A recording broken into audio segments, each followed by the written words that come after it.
Hello,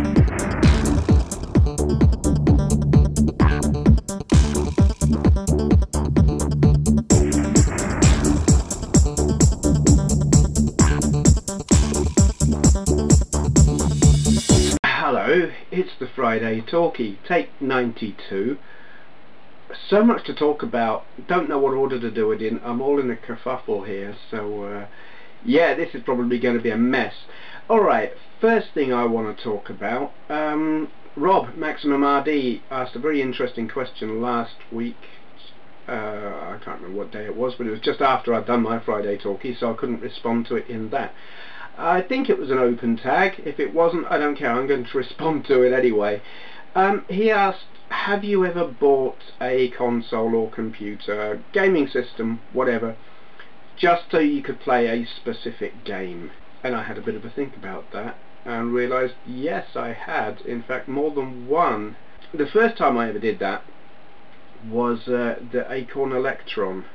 I had a friend who lived just across the road from me in the little village that I lived in, and he had an Electron, and I went round there one day and he had this game on it. Now, I was used to trading games on computers. When in school we had these Link 480Zs, research machines, and they had this trading game, and it was like buy 1 bushel of barley and sell 3 bushels of wheat and blah blah, and try and make your money. And I found that interesting, if limited, because it seemed more like a maths exercise than a game. So I went round his place, and he had something where the basic principles seemed to be like that, except it was in space, and you had a spaceship with laser guns and vector graphics, and it was 3D, and you could go wherever the hell you liked, whenever the hell you liked, and in between trading you were blowing things up and shooting spaceships and getting blown out of the sky quite a lot if you were me. And I'm talking about Elite. It just knocked my socks off. I loved the sandbox thing, the whole do whatever you like, 3-dimensional world, do what you feel like, play it any way you want. Loved it. So as soon as I had the money, I bought an Electron just to play that game. There were 1 or 2 other games on it that I thought, yeah, I want to play that as well. Starship Command comes to mind, but it was all about Elite. That's what I wanted it for.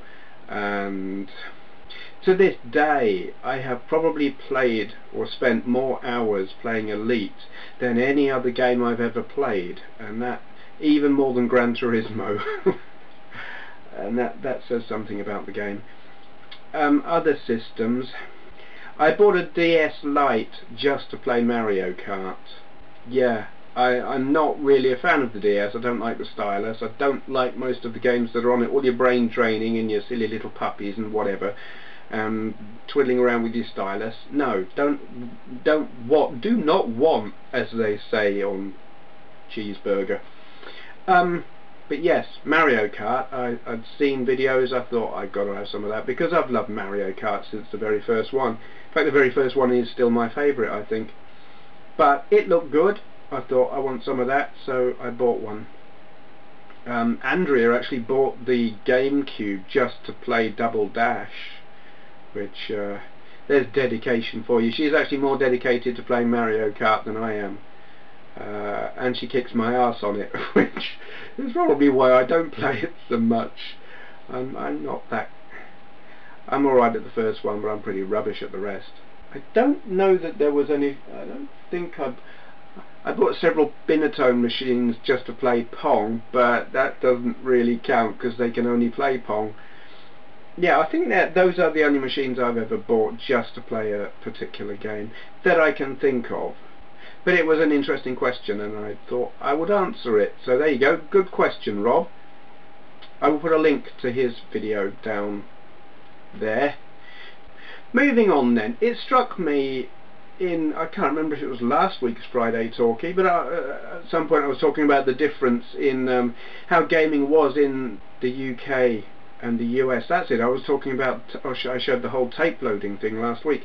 And it struck me, I mean, I have spoken about the differences in gaming in America and the UK, like retro gaming back in the day, how it all worked differently, and how the NES wasn't huge here in the same way that it was there, and how computing over here slotted in, like the consoles died and computers took over, and how computers in America were sold in computer stores while consoles were sold in toy stores, where over here they were all sold in the same place. I've talked about this, I'm just a brief recap. But it struck me last week from comments that some people made.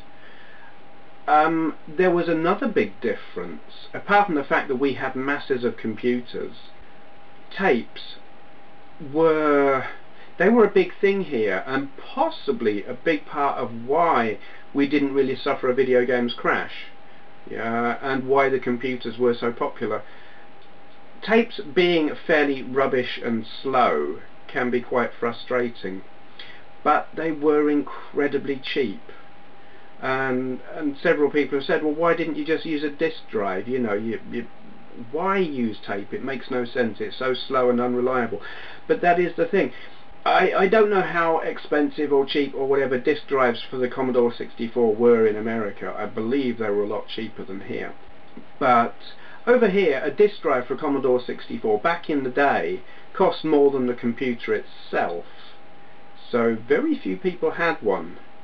Whereas the tape drive generally came with it, and tape games were incredibly cheap. That being the case, everyone here had a tape drive, so all of the games were released on tape. It made it a much cheaper, the whole gaming experience on computers here was so much cheaper because everyone was using tape, and it made the whole gaming industry entirely different, and the computer gaming industry very different as well. We had cheap computers, but they also had a cheap storage format. It fascinates me just how, through comments and listening to other people and talking with other people, it fascinates me just how different the whole gaming market was, comparing the UK with the US.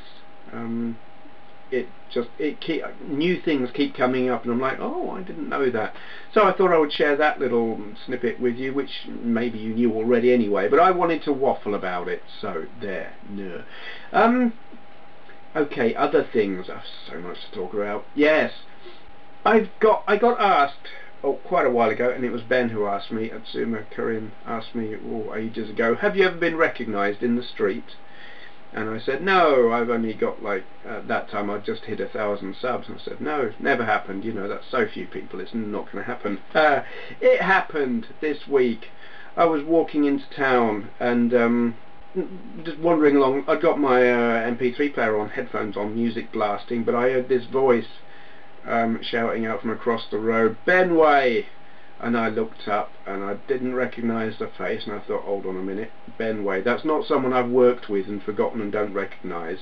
Who the hell else around here knows who I am? And no one I've worked with would be calling me Benway anyway. And he goes, I'm a subscriber, and I'm like, I know who you are. Because there is only one other. No, I think there are 2 YouTubers around here who I know of, and I hope he doesn't mind me mentioning his name. He didn't want to be on video because I had a camera on me at the time. But anyway, yeah, PreyDog1, thank you for saying hello.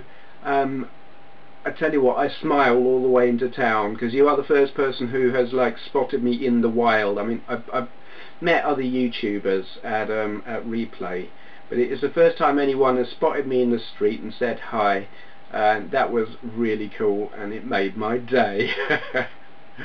So cheers. He's a really nice guy, very friendly, very, just big smile. I thought, yeah, this guy's cool. Wandered over, shook his hand and said hi. So that was really cool. Also, other cool happening this week, some of you will know about this. I got asked in comments a couple of weeks ago, would I like to do an interview for Tips and Info channel, which is a new up-and-coming channel connected with BigTimeStars.com, which is like a community kind of website based in is it Beaverton in Oregon, USA. and they've got this slot that they're doing, and they're spread over YouTube, their website, Twitter and Facebook, and they're doing this slot, interesting people. So Mike decided I'm an interesting person. Yeah, you gotta be crazy. But no, I was very chuffed to be asked, because I've never done anything like that. So this Wednesday just gone, I arrived at the allotted place on stick cam. Yeah, and we sat and he asked me a load of questions and I answered them in my normal rambling kind of lost the plot sort of way, and it was really enjoyable. I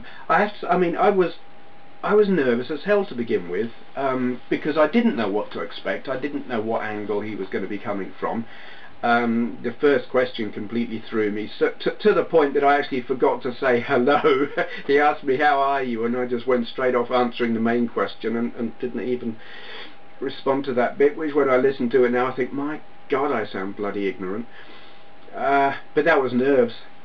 But I soon got into it. I realised, yeah, this guy's sound, this is going to be fun. And we sat and chatted for, wow, well, it must have been about 2 hours, and he's edited that down. It's now in 4, how long are the videos? About 10, 12 minutes, something like that. 4 videos on his channel. I've embedded them on my blog already, and both my blogs actually, they're on both of my websites. I will link to them down there as well. So yeah, this is actually going to be my shout out as well. It's not a gaming channel, but we were talking about gaming, all kinds of gaming, retro gaming, collecting, modern gaming. Just go have a listen. It was cool. I think I was talking too close to my mic. I'm a little distorted, but it worked, and fantastic fun. Thank you very much for having me on your show, Mike. And yeah, I absolutely will do that again anytime you want me on there. You know, or if I've got something good, I will give you a shout. And that is, I'm just looking here now, Tips and Info. I will put the link down there. Do go check that out. Yeah, coming up, not sure. I keep saying I'm going to do this ZX81 review, and I haven't. I still want to do it. I still keep not getting around to it, because I've got the Commodore 64 set up and I'm having so much fun with that I keep not getting the ZX81 out. I do keep getting asked, when am I going to do a live chat again? I don't know. I would say this weekend, but we've got some family round and it's not really going to be viable. But I will say, next time I do a live chat, it's not going to be in the middle of the night. I want to try and cram one in the afternoon sometime at the weekend, and it probably won't be a like mega long one, but I do want to try and make it a daytime thing. Maybe in a couple of weeks. I will let you know well beforehand. Yeah, okay, I think I'm done. Thank you for watching.